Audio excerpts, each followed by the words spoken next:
nti ng'omuntu ne bw'aba afunye kakoota ka ssukaali ayeebasa Katonda n'agamba omuntu akampadde Mukama yeebale kuba omuntu abeerawo ng'alina bajeti ya nkumi nga n'okugitemaatema obutemitemi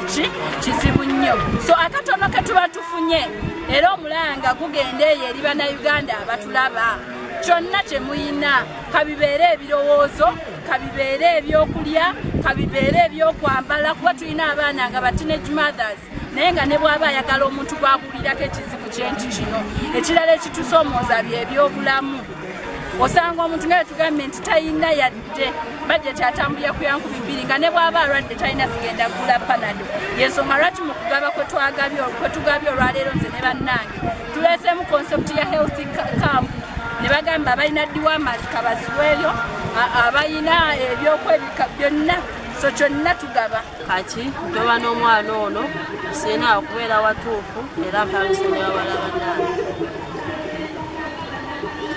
kati omwana ono ali wano era mulwadde nesirina sente kyakolaki era ntambula ngenda wali mu kkubo nesabayo ku busente ne bampaayo at least mwana nemufunayo kyakumujanja.